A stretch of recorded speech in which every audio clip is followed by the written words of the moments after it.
Hello నమస్తే, నేను journalist Srinivas. ఈరోజు న్యూస్ అనాలిసిస్ ముందుగా ఆంధ్రజ్యోతి పేపర్లో వచ్చిన వార్తలను చూద్దాం. 9 రోజుల్లో 9,000 కోట్లట, 70 లక్షల మంది ఖాతాల్లో రైతు భరోసా సొమ్ములు. ఏడాదిన్నరలో రైతుల కోసం 1,00,000 కోట్లు వెచ్చించాం. సన్నవడ్ల సాగుతోనే పేదలకు సన్నబియ్యం. అన్నదాతలు అంబానీ ఆదానీలతో పోటీ పడాలి. రైతుపై వ్యవసాయ పనిముట్లు అందిస్తాం. బీఆర్ఎస్ 10 ఏళ్లలో 100 ఏళ్ల ఆర్థిక విధ్వంసం. కొత్తగా వచ్చినోడికి కొంత టైం ఇద్దామని లేదు. ఏం జరిగినా ప్రతిపక్షానికి పైచాచిక ఆనందమే. వాళ్ళు రోడ్లపై దొరికిన 10 ఏళ్ళు మేమే ఉంటాం. రైతు వేదికల ప్రారంభోత్సవంలో సీఎం రేవంత్ రెడ్డి. వానాకాలం రైతు భరోసాను ప్రారంభించిన ముఖ్యమంత్రి మన రేవంత్ రెడ్డి గారు నిన్న మొత్తం మంత్రివర్గం స్టేజ్ మీదనే ఉంది. ప్రొఫెసర్ జయశంకర్ అగ్రికల్చర్ యూనివర్సిటీలో రైతు నేస్తం ప్రారంభోత్సవంలో 9 రోజుల్లో 9,000 కోట్లు అంటే నిన్న 16వ తారీఖు 25వ తారీఖు కల్లా రైతు భరోసా వేయటం కంప్లీట్ కావాలట. ఒక టార్గెట్ పెట్టుకున్నారు. నిన్న ఒక్కరోజే 41,25,000 మందికి రైతులకి 3,450 కోట్ల రూపాయలు జమ చేశారు. 2 ఎకరాల లోపు ఉన్న రైతులు మొత్తానికి రాత్రి టింగ్ అని మెసేజ్లు వచ్చినాయి. ఆయన అనౌన్స్ చేసిండు. వాస్తవం. ఎందుకంటే కాంగ్రెస్ పార్టీ 2023 డిసెంబర్లో అధికారంలోకి వచ్చిన తర్వాత రైతు భరోసా విషయంలో, రైతులకి ఇచ్చే పెట్టుబడి సాయం విషయంలో అనేక అసంతృప్తులు, అనుమానాలు, ఆందోళనలు రైతుల్లో వచ్చినాయి. అంటే టైంకి వేయకపోవటం, అంటే కొత్తగా ప్రభుత్వం రావటం, అప్పుడే సీజన్ రావటం. ఏది ఎండాకాల సీజను, యాసంగి సీజన్ డిసెంబర్లో వద్ద, డిసెంబర్లోనే అధికారంలోకి వచ్చారు. వాళ్ళు ఏదో దానిపైన కొంత సంస్కరించాలి, దాన్ని మాడ్యూల్లో మార్పు చేయాలి, రైతు బంధువులు అని చెప్పి ఒక ఆలోచన, పేరు మార్చాలని. దీనికి కొంత టైం పోయింది. ఈలోపు మళ్ళీ ఏమైంది, పార్లమెంట్ ఎన్నికలకు సంబంధించి కోడ్ వచ్చింది. ఆ కోడ్ వచ్చేటప్పటికి పార్లమెంట్ ఎన్నికలు హడావుడి, ఆ గందరగోళంలో 2024 వానాకాలం పంట పోయింది. ఈ 2 పంటలలో సరైన టైంలో రైతు భరోసా వేయలేకపోయారనేది ఒక అసంతృప్తి రైతులలో కాంగ్రెస్ ప్రభుత్వం పైన ఉంది. దాని తర్వాత ఇప్పుడు డిసెంబర్లో వేసే రైతు భరోసా పైన కూడా 4 ఎకరాల వరకు అయితే వేసారు, సక్సెస్ఫుల్ ఉన్నాయి. కానీ అది కూడా ఆకుండా ఇదంతా ఒక మొత్తం లంసంగా చూస్తే సమరీ ఏమొచ్చిందంటే, రైతు భరోసా విషయంలో కాంగ్రెస్ పార్టీ ప్రభుత్వం ఫెయిల్ అయింది, ఇవ్వలేకపోయింది. సరిగా కేసీఆర్తో పోలిస్తే ఇస్తుంది, కేసీఆర్తో పోలిస్తే ఆ టైం పంక్చువాలిటీ మెయింటైన్ చేయలేదు అనేది ఒక అసంతృప్తి అపవాదును మూటగట్టుకుంది. దాన్ని తొలగించి స్థానిక సంస్థల ఎన్నికలు పోవాలనే ప్రయత్నంలో మొత్తం ప్రభుత్వ యంత్రాంగం ఉన్నట్టు, ముఖ్యమంత్రి గారు పట్టుదలతో ఉన్నట్టు దీన్ని బట్టి అర్థమవుతుంది. 9,000 కోట్లు 9 రోజుల్లో. నిజంగా ఇది ఇస్తే కేసీఆర్ కూడా ఇవ్వలే రైతు బంధు ఇంత స్పీడ్గా, ఇంత స్పీడియస్ట్గా అనేది మనకు అర్థమవుతుంది. అంటే దీనికి కాంగ్రెస్ పార్టీ నాయకత్వం కానీ, కాంగ్రెస్ పార్టీ కార్యకర్తల నాయకులు చెప్పేది ఏంటంటే, ఇది ఇంత ల్యాగ్ కావడానికి, ఇంత డిలే కావడానికి, ఇంత అసంతృప్తి రావడానికి, వాస్తవంగా టైమ్లీ ఇవ్వలేకపోవడానికి ఇంకొక కారణం కూడా ఉంది. అది కూడా రైతులకు చేసిన సాయమే. 2 లక్షల లోపు రైతు రుణమాఫీని 22,000 కోట్లు ఎట్ ఏ టైము భారతదేశంలో ఏ రాష్ట్రం చేయని విధంగా మేము చేసినాం. ఆ ఎఫెక్ట్, ఆర్థిక ఇబ్బంది ఇక్కడ పడ్డది అని చెప్పి ఉండొచ్చు. అది కూడా టెక్నికల్గా కాదంటారు. ఎందుకంటే ఆర్థికంగా రాష్ట్రం అప్పుల్లో ఉంది. 22,000 కోట్లు ఒకేసారి రైతుల కోసం రుణమాఫీ విషయంలో ఖర్చు పెట్టింది కాబట్టి అది ఇక్కడ ఆర్థిక లోటు ఉంది కాబట్టి ఇక్కడ పడి ఉండొచ్చు. అనివార్యంగా ఈసారి ఏదేమనంటే కారణాలు చూడరుగా రైతులు. మాకేమొచ్చిందని చూస్తారు. రైతులు పరిస్థితి ఏంది, రైతులకి ఏంది, పెట్టుబడుల టైంలో పెట్టుబడికి సాయం కావాలి. మీ లెక్కలేంది, డొక్కలేంది వాళ్ళకి అవసరం లే, టైంకి ఇచ్చిండా లేదనేది అవసరం. కాబట్టి అసంతృప్తిని తొలగించే ప్రయత్నం, దాని తర్వాతనే స్థానిక ఎన్నికలకు పోయే ప్రయత్నం అయితే చేస్తున్నారు. దాంట్లో భాగంగానే నిన్నైతే అకౌంట్లలో నైట్కే జమ అయినాయి చాలామందికి, 2 ఎకరాల లోపలకి. ఇప్పుడు ఈ రోజు నుంచి విడతల వారీగా 9 రోజుల్లో complete. June 25కి complete Rythu Bharosa. ఇది ఎట్లా అయితే ఇప్పటిదాకా ఏదైతే అసంతృప్తి ఉందనుకుంటున్నాం 20 నెలల పరిపాలనలో రైతులలో అది దాదాపు తొలగిపోయే అవకాశం ఉంది. 90-80%, 80-90% ఇక అసంతృప్తి అనేది మాఫీ అయ్యే అవకాశాలే కనిపిస్తున్నాయి. మరి ఇది చూడాలి ఏమైందో. ఇది ఒక వార్త. 9 రోజుల్లో 9,000 కోట్లు. ఇది ఒకటైతే, ఇంకోటి కాంగ్రెస్ పార్టీ రాష్ట్ర నాయకత్వంలో మంత్రిమండలిలో కుమ్ములాట స్టార్ట్ అయిందా అనే ఒక సంచలనమైన వార్త ఆంధ్రజ్యోతి ఇచ్చింది. పొంగులేటి శ్రీనివాసరెడ్డి రెవెన్యూ శాఖ మంత్రి పైన పిసిసి అధ్యక్షుడు మహేష్ కుమార్ గౌడ్ ఫైర్ అయినట్టు ఫోన్ చేసి మందలించినట్టు తెలిసింది. పిసిసి అధ్యక్షుడు మహేష్ కుమార్ గౌడ్ డైరెక్ట్గా కావాలని ఆయనే మందలించిండా, ముఖ్యమంత్రి రేవంత్ రెడ్డి గారు పిసిసి అధ్యక్షుడి ద్వారాగా ఈయన పైన ఫైర్ అయ్యేటట్టు చేసిండా, ఈయన కంట్రోల్ చేయడానికి, ఈయన్ని కట్టడి చేసే ప్రయత్నం చేస్తానో తెలియట్లేదు. ప్రత్యక్షంగా అయితే పిసిసి అధ్యక్షుడు చేసి ఉండకపోవచ్చు అని బయట చర్చ. ముఖ్యమంత్రి రేవంత్ రెడ్డి పొంగులేటి శ్రీనివాసరెడ్డి సంగతి ఏందో చూడు అని చెప్పిండ. పొంగులేటి శ్రీనివాసరెడ్డికి ముఖ్యమంత్రి రేవంత్ రెడ్డికి మధ్య చిటపట్ల స్టార్ట్ అయినాయి అనేది ఒక చర్చ అయితే బయట నడుతుంది నిన్నటి నుంచి. దానికి సంబంధించి ఒక వార్త ఇచ్చింది. పొంగులేటిపై పీసీసీ చీఫ్ ఫైరు, స్థానిక ఎన్నికలపై వ్యాఖ్యలను తప్పుపట్టిన మహేష్ కుమార్ గౌడ్, మీ పరిధిలో లేని శాఖపై ఎలా మాట్లాడతారని ప్రశ్న. బీసీ రిజర్వేషన్లతో ముడిపడిన కోర్టుల పరిధిలో ఉన్న అంశాలపై కొంచెం జాగ్రత్తగా మాట్లాడాలని హితబోధ, పార్టీ లైన్ దాటి మాట్లాడొద్దని ఫోన్లో సూచన. పార్టీ లైన్ దగ్గరకు పోయింది. పార్టీ లైన్ దాటి మాట్లాడొద్దు అడగోలుగా అని చెప్పిందట. వాస్తవంగా 42% రిజర్వేషన్లు ఇచ్చే ఎన్నికల పోతామని కాంగ్రెస్ పార్టీ చెప్పింది. కామారెడ్డి డిక్లరేషన్ అమలు చేస్తామని చెప్పింది. కులగన్న చేసిన తర్వాతనే అమలు చేస్తామని చెప్పింది. ఇవన్నీ చెప్పిన తర్వాత మేము జూలైలో నోటిఫికేషన్ అని అంటే ఈ కులగన్న ఏంది, 42% రిజర్వేషన్ ఏంది, కోర్టులో ఉన్న అంశాలు ఇవన్నీ ఉండగా మీ శాఖ కాదు అది, మీరు పంచాయతీరాజ్ శాఖ మంత్రి కాదు, ఎట్లా అనౌన్స్ చేస్తారు మీరు జాగ్రత్తగా పార్టీ లైన్ దాటొద్దని కొద్దిగా ఘాటుగానే క్లాస్ పీకారట. గ్యారంటీగా దీని వెనక ముఖ్యమంత్రి రేవంత్ రెడ్డి ఉండే క్లాస్ బీంకేండు. ఎందుకంటే అది పెద్ద విచిత్రమేం కాదు. చాలామంది కాంగ్రెస్ పార్టీ నాయకులు ఇలా బయట మాట్లాడుతూనే ఉన్నారు. జూలైలో ఎన్నికలు ఉంటాయి, జూన్లో ఉంటాయి, గ్రామ పంచాయతీ ఎన్నికలు తొందరలో వస్తాయని. కేవలం పొంగులేటి శ్రీనివాసరెడ్డిని ఎందుకు కార్నర్ చేశారు? సీతక్క మాట్లాడింది, పొంగులేటి మాట్లాడారు, తుమ్మల నాగేశ్వరరావు గారు లాంటి వాళ్ళు మాట్లాడారు తొందరలో ఉంటాయని. అదే ఆయన కూడా చెప్పిండు, ఏమి దాంట్లో తేడా చెప్పలే. ముఖ్యమంత్రి గారు కూడా లీకులు ఇస్తాడు జూలైలో ఉంటాయని. రైతు భరోసా 9 రోజుల్లో 9,000 కోట్లు ఇదంతా చూస్తుంటే అర్థమవుతుంది కదా, దాంట్లో పెద్ద ప్రభుత్వానికి డ్యామేజ్ అయ్యేది ఇంకోటి లేదు. డ్యామేజ్ ఎప్పుడైంది?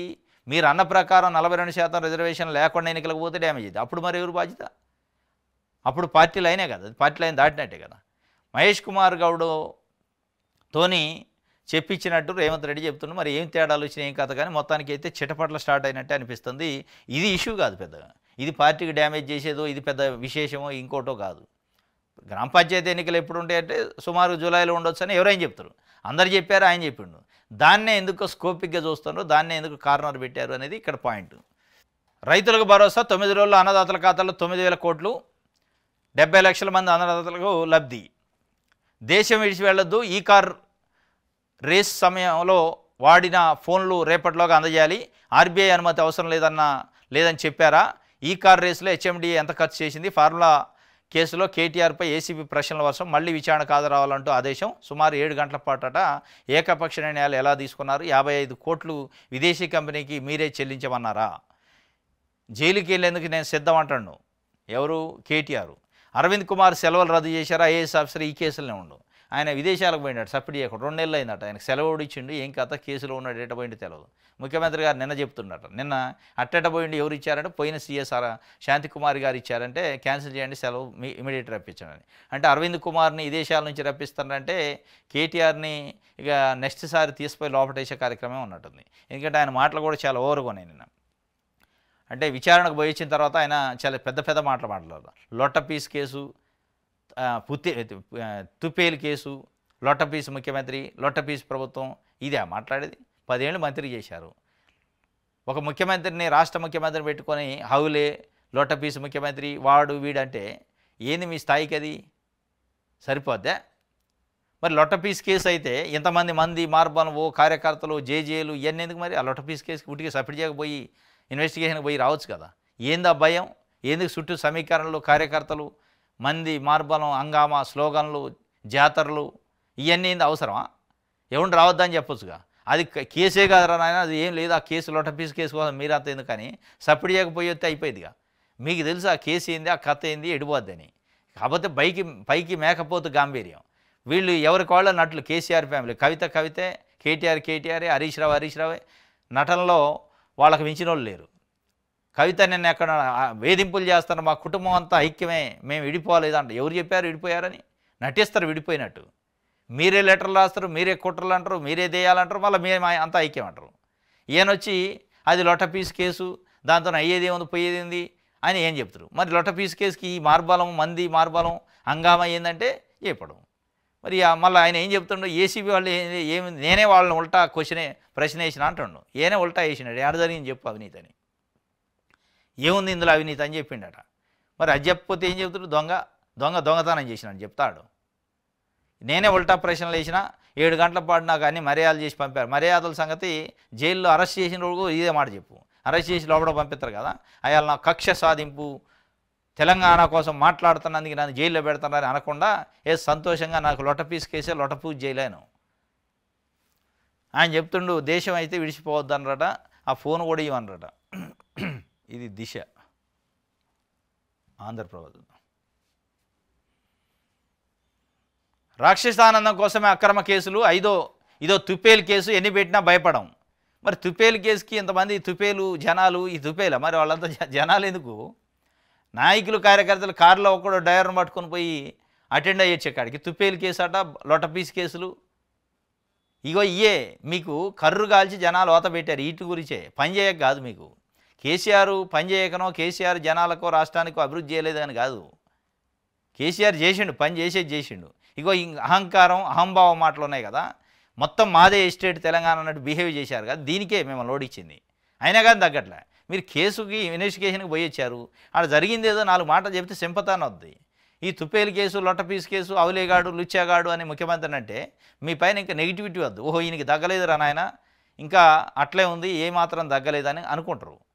మీ అహంకారం అహంభావం తగ్గింది అనుకుంటే అప్పుడు మీకు ఏమైనా పాజిటివ్ వద్దు తప్ప, అది తగ్గనంతసేపు నిన్న కేటీఆర్ మాట్లాడిన విచారణకు పోయించిన తర్వాత మాట్లాడిన మాటలతోని అక్కడ ఉన్నోళ్ళు ఏళ్ళేయచ్చు, అక్కడ ఉన్నోళ్ళు జేజేలు కొట్టవచ్చు. కానీ న్యూట్రల్ పీపుల్లో తెలంగాణ సమాజం ఒక రకంగా ఈసడించుకుంటుంది.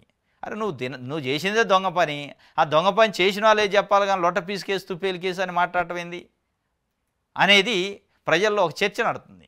అట్టగాను ఉందాగా నన్ను ఇది అడిగారు, ఇది చెప్పినా దాంట్లో ఏం తప్పు జరగలేదు, ఎట్లా మీరు తప్పు జరగలేదని చెప్తారు. నేను అంతా నిబంధనల ప్రకారమే చేసిన అని చెప్పిన వాళ్ళు ఇన్వెస్టిగేషను మళ్ళీ పిలుస్తా అన్నారు అని చెబితే గౌరవం ఉంటుంది. అది కాకుండా ఏదో ఈయన పెద్ద వీరుడైనట్టు సూర్యుడైనట్టు, ఇక ఏనే మొత్తం తెలంగాణలో 2 భుజాలు కాయలు కాసి నాకు మోత్తన్నట్టు, నేను ప్రశ్నిస్తాను కాబట్టి నా పైన కేసులు పెడతాను, ఇది ఒక తుప్పేలు కేసు. అంటే అసలైన కేసు ఇది చెప్పరాదు మరి. అంటే తుప్పేలు కేసు ఒకటి ఉంటుంది, మామూలు కేసు ఒకటి ఉంటుంది, లొట్టపీసు ముఖ్యమంత్రి ఒకటి ఉంటాడు, అసలు ముఖ్యమంత్రి ఒకటి ఉంటాడా? అంటే అసలు ముఖ్యమంత్రి అంటే ఓన్లీ కేసీఆరేనా? కేసులు అంటే కేసీఆర్ పెట్టిన కేసులా? ఇలా అహంకారం మాటలన్నమాట. ఇక ఆయన పక్కన ఉన్న హరీష్ రావు అయితే మరి మనసులోంచి వచ్చిందా, గొంతు బయట నుంచి వచ్చిందా? కేటీఆర్ ఒక మహాశక్తి అట, మనిషి కాదట, ఆయన శక్తి అట.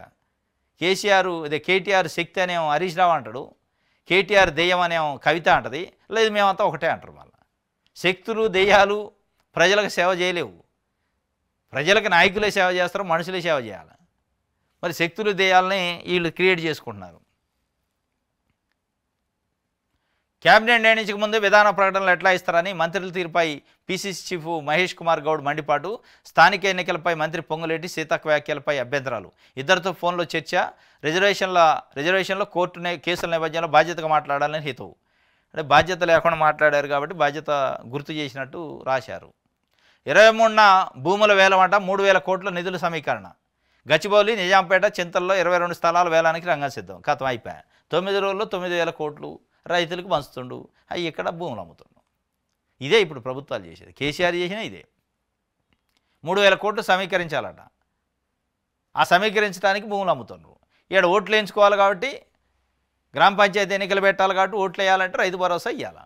9 రోజుల్లో 9,000 కోట్లు ఇవ్వాలా, ఇక్కడ ఒక్క రోజులో 3,000 కోట్ల భూములు అమ్మాలి. ఇది 23న వేలం పాటట, భూముల వేలం వేసి 3,000 కోట్లు సమీకరించి దాన్ని తీసిపోయి మళ్ళీ రైతులకు పంచుతారు. అది స్కెచ్. 6,000 కోట్లు ఫీజు రీంబర్స్మెంట్ బకాయి ఉంది విద్యార్థులకు సంబంధించి. దాన్ని ₹1 ఇచ్చిన వాళ్ళు లేడు. ఎందుకంటే అవి ఓట్లు కావుగా, ఈ ఓట్లు కదా, ఓట్లు పడే స్కీములు పెడతారు కదా తప్ప ఓట్లు లేని పెట్టట్లే. ఆంధ్రప్రభ, వెలుగు. వచ్చే నెలలోనే స్థానిక ఎన్నికలు. మంత్రులతో భేటీలో సీఎం రేవంత్ రెడ్డి. వారం 10 రోజుల్లో మంత్రివర్గ సమావేశంలో తుది నిర్ణయం. క్యాబినెట్లో నిర్ణయం జరిగేదాకా బయట మాట్లాడొద్దని సూచన. బనకచర్లపై కేంద్రం దగ్గర తెలుసుకుందామని వెల్లడి. ఇందుకోసం 18-19 తేదీల్లో ఢిల్లీకి వెళ్లాలని నిర్ణయం. వచ్చే నెలలో ఉంటాయట స్థానిక ఎన్నికలు. అందరూ చెప్పేది, ముఖ్యమంత్రి గారు కూడా మళ్ళీ చెప్పిండు బయట మాట్లాడొద్దు అంటాడు. మరి ఇది బయట కాదా? ఇదేంటిది? ఇది బయటగా మీరు మాట్లాడింది బయటకు వచ్చే పేపర్లో రాశా. వారం 10 రోజుల్లో ఉంటుందట. క్యాబినెట్ నిర్ణయం జరిగేదాకా బయట మాట్లాడొద్దని. మీరే మాట్లాడితే మళ్ళీ మాట్లాడద్దు అంటారు. జైల్లో పెడితే రెస్ట్ తీసుకుంటా అంటాడు కేటీఆర్. 100ల కొద్ది కేసులు పెట్టినా నేను భయపడా. ఒకటి గట్టిది పెడితే నువ్వు భయపడతావు. నీకు భయం నీ కళ్ళలను కనపడుతుంది. జైల్లో పెడితే రెస్ట్ తీసుకుంటాడు. ఇగో ఇయే అహంకారం అహంభావం మాటలు. వీటిని చూసే తెలంగాణ ప్రజల్లో విరక్తి వచ్చింది. కేసీఆర్ కూడా ఇదే మాట్లాడిండు. ఎప్పుడు? ఎన్నికలలో, గడిచిన ఎన్నికలలో మీరు ఓడిస్తే ఇంట్లో కూర్చొని రెస్ట్ తీసుకుంటా అంటే రెస్ట్ ఇచ్చారు. మీరు ఇప్పుడు మళ్ళీ రెస్ట్ కావాలంటున్నారు, మీకు కూడా ఇస్తారు రెస్ట్. జైల్లో పెడితే రెస్ట్ తీసుకుంటా అంటున్నారు. బయట రాకుండా పెట్టినా రెస్టే ఉంటుంది, చాలా రోజులు ఉంటుంది రెస్ట్. మరి ఎక్కువ రోజులు కావాలి ఏదో ఉట్టిపోయి ఆయన ఏమనుకుంటున్నాడంటే ఏముంటుంది కేసు అంటే పోయి వస్తా 15 రోజులు బెయిల్ వద్దా అనుకుంటున్నాను. కవిత ఎన్ని రోజులు ఉన్నారు? ఇక అట్టుంటాయి కథలు. 6 నెలలు లోపల పోయేస్తే షుగరు బీపీ అన్నీ వస్తాయి. రెస్ట్ తీసుకుంటాడు. ఆ రెస్టే ఇచ్చారు ఇప్పుడు మీకు. జనాలు ఊరికే రెస్ట్ అంటున్నారని రెస్ట్ ఇచ్చారు. సాక్షి పేపర్ సెల్ ఫోన్లు ఇవ్వండి, కేటీఆర్కి ఏసీబీ అధికారుల ఆదేశం. అది నేను దేల తర్వాత ఇస్తానంటాడు. అందులో ఏమన్నాయి దొంగ పనులని అది ఏమన్నారట. అప్పుడు ఈ డీల్ కుదిరినప్పుడు సెల్ ఫోన్ ఇవ్వండి అని. రైట్. రైతు పెట్టుబడికి రెండింతలు రావాలి, అప్పుడే 10 ఏళ్లలో రైతు పెట్టుబడికి రెండింతలు రావాలట. ట్రిలియన్ డాలర్ల ఆర్థిక వ్యవస్థ సాధ్యం. 9 రోజుల్లో అన్నదాతల ఖాతాల్లో 9,000 కోట్ల రైతు భరోసా నిధులు జమ చేస్తాం. గత ప్రభుత్వాన్ని ఆర్థిక విధ్వంసం ముఖ్యమంత్రి రేవంత్ రెడ్డి చెప్తుండు. రైతు నేస్తం కార్యక్రమంలో బటన్ నొక్కి భరోసా నిధులని విడుదల చేసినట. రైతు పెట్టుబడికి రెండింతలు రావాలట. రిజర్వేషన్లపై కోర్టులు నిర్ణయం తర్వాతే స్థానిక సంస్థల ఎన్నికలపై ముందుకు. రైతు భరోసాపై విస్తృత ప్రచారం. బనకచర్లపై కేంద్ర మంత్రిని కలుద్దాం. జూబ్లీహిల్స్ ఉప ఎన్నికల పర్యవేక్షణ కమిటీ మంత్రులతో ముఖ్యమంత్రి సమావేశంలో కీలక నిర్ణయాలు. రిజర్వేషన్లపైన కోర్టులు నిర్ణయం తీసుకున్న తర్వాతనే స్థానిక సంస్థల ఎన్నికలట. ఆ కోర్టులు ఇప్పుడు తీసుకుంటా ఈ నిర్ణయం. ఒకవైపు ముఖ్యమంత్రి మంత్రులే జూలైలో ఎన్నికలు ఉంటాయి అంటారు. ఇంకొకవైపు ఇక్కడ ఏమంటున్నా నిన్న క్యాబినెట్లో మాట్లాడుకున్నట్టు రిజర్వేషన్లపైన నిర్ణయం కోర్టులు వెలువరించిన తర్వాతనే ఎన్నికలని. కోర్టులు వెలువరించినట్టే అది అయ్యే పని కాదు. ఇప్పుడు అది ఇప్పట్లో కాదు. కాబట్టి స్థానిక ఎన్నికలు మరి డౌటే ఇక దీన్ని బట్టి. మరి ఇప్పుడు 9 రోజుల్లో 9,000 కోట్ల రైతు భరోసా ఇస్తానంటేనేమో ఇక దానికోసం ఇస్తానట్టు అనిపిస్తుంది. లేకపోతే ఎందుకు ఇస్తాను అంత స్పీడ్కి ఇస్తాడు. ఇన్ని రోజులు ఇయ్యింది. నమస్తే తెలంగాణ. బీసీ కోట అవుట్ అట. స్థానిక ఎన్నికల్లో 42% రిజర్వేషన్ లేనట్టే. పార్టీ కోటతో సరిపెట్టి ఇచ్చిన ఉన్న 22.79%కి ఎసరు. కామారెడ్డి బీసీ డిక్లరేషన్ కాంగ్రెస్ పాత్ర. చట్టబద్ధంగా కాకుండా పార్టీ కోటాలో వర్తింపు. మంత్రుల భేటీలో సూత్రప్రాయంగా నిర్ణయం. కేంద్రం కోర్టులోకి బంతిని నెట్టే ప్రయత్నం. అమలు అసాధ్యమని తెలిసినా నాడు హామీ. ఒడిశా బాటలోనే ముందుకు సాగుతున్న వైనం. మోసంపై ముందే చెప్పిన నమస్తే తెలంగాణ. బీసీ కోట అవుట్ అట. ఉత్తదైన 42% రిజర్వేషన్ అట్లే అనిపిస్తుంది. మరి ఇప్పుడు కోర్టులు ఎప్పుడు చెప్పాలి, అది ఎప్పుడు కావాలి? ఇక సింపుల్గా ఏమంటారంటే కోర్టు పరిధిలో ఉంది, కేంద్రం పరిధిలో ఉంది కాబట్టి మేము ఇప్పుడు ఇయ్యలేము, ఇక మనం పార్టీ పరంగా ఇస్తామంటారు. ఆ పార్టీ పరంగా ఇచ్చేదో అనుకో ఇయ్యందో అనుకో ఇక అది చూడాలి. స్థానికంలో మట్టి కరిపిద్దాం. మోసకారి కాంగ్రెస్పై బరిగీసి కొట్లాడదామని కేటీఆర్ అంటాడు. ఇంకేడ స్థానికంలో మట్టి కరిపిస్తారు. మన ఎంపీ ఎన్నికల కలపలే. ఎంపీ ఎన్నికలు జరిగితే 17 జరిగితే 17కు 0 వచ్చాయి. ఆడ మట్టి కరిపిలేదు కానీ స్థానిక ఎన్నికలు కలిపిస్తారు. ఎడ కనిపిస్తారు? రైతు భరోసా వేసాడు నిన్న మీకు చెక్ పెట్టి పడేసాడు రేవంత్ రెడ్డి. రైతు భరోసాతో మీకు ఎజెండా లేకుండా అయింది గ్రామాలలో. ఎప్పుడైతే రైతు భరోసా పడ్డదో ఆటోమేటిక్గా ఒక చేంజ్ యాటిట్యూడ్లో చేంజ్ అవుతుంది రైతులలో. అంత ఈజీగా బీఆర్ఎస్ గెలిచే పరిస్థితి లేదు గ్రామాలలో. అంత ఈజీ కాదు గెలవటం. వీళ్ళు ఏదో స్థానిక ఎన్నికల్లో గెలుతాం అంటే అది ఎంపీ ఎమ్మెల్యే ఎన్నికలు అంటే సింబల్ ఉంటుంది కాబట్టి. పొంగులేటికి తలంటూ సీఎం సూచనలతో మంత్రిపై ఇరుచుకుపడ్డ పీసీసీ చీఫ్. సీఎంను కాదని ముందుగానే ఎన్నికల వివరాలు వెల్లడించిన పొంగులేటి. మంత్రి తీరుపై సీఎం సీరియస్. మహేష్ గౌడ్ ద్వారా మందలింపు. ఇతరుల శాఖల్లో వేలు ఎందుకు పెడుతున్నారన్న పీసీసీ అధ్యక్షుడు. ముఖ్యమంత్రి రేవంత్పై నల్గొండ నేతలు గుస్సాట. స్థానిక ఎన్నికల వ్యవహారంలో బయటపడ్డ విభేదాలు. ముఖ్యమంత్రి చెప్పాల్సిన మాటలో పొంగులేటి శ్రీనివాసరెడ్డి నువ్వేట చెబుతూ నీ శాఖ కాదు అని గుర్రుగా అన్నాడట. మరి ఈ కథ కాదు, వేరే కథ ఉన్నట్టుంది. ఈ స్థానిక ఎన్నికల కథ కాదు. దీంట్లో పెద్ద పోయి అదేమైనా స్కీమా? అదేమైనా స్కీమ్ అయితే అనుకోవచ్చు. కొత్తగా ఏమైనా స్కీమ్ పెడతానో ఇక 2 లక్షల కోట్లు ప్రజలకు ఇస్తామని నేను అనౌన్స్ చేస్తే ముఖ్యమంత్రి గారు తెలియకుండా అది ప్రజల్లో నీకు పేరు వద్ద నాకెందుకు నువ్వు నాకు చెప్పకుండా ఎట్లా చేసినావు అనొచ్చు. ఇది కాదు కానీ ఏదో పంపకాల విషయమా, డబ్బుల విషయమా, లేకపోతే భూముల విషయమా, స్కీముల విషయమా ఏదో ఉంది మొత్తానికి. ఎక్కడో బెడిసి కొట్టింది ఇద్దరికి మధ్యలో. ఇది రైట్. నమస్తే తెలంగాణ. మన తెలంగాణ 10,000 కోట్ల భూమి పరాయిపాలు. రంగారెడ్డి జిల్లా కాజాగూడలోని 27 ఎకరాల ప్రభుత్వ భూమిని పట్టా చేసిన రెవెన్యూ అధికారులు పిల్ దాఖలు చేసిన 4 ఎమ్మెల్యేలు. విచారణకు స్వీకరించిన హైకోర్టు నోటీసులు జారీ చేస్తూ విచారణ 2 వారాలకు వాయిదా.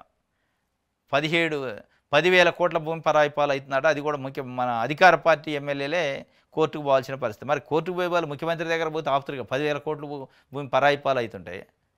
ముఖ్యమంత్రి గారి దగ్గర పోయి ఏం సార్ మీరు 10,000 కోట్ల భూమి పోతుందో మనం కాపాడాలంటే ఆయన కూడా దానిపైన డీజీపీకి, రెవెన్యూ అధికారులకి, అందరికీ యంత్రాంగానికి ఆదేశాలు ఇస్తే ఆగిపోయేది కదా. మరి అడిగిపోతానంటే ఏందో దీని కథ. మరి దీని వెనకున్న ఈ అక్రమ దందా ఏందో చూడాలా. అవినీతి ఎక్కడుందో చెప్పాలంటే కేటీఆర్ మీరు చెప్పాలి. ఎవరు చెబుతారు? నీ పైన ఆరోపణలు ఎక్కడుందో చెప్పాలని ఎవరిని అడుగుతున్నా? తెలంగాణను అడుగుతున్నా. 55 కోట్లు అవినీతి జరిగిందని మీ పైన కేసు అయింది, నువ్వు చెప్పాలా?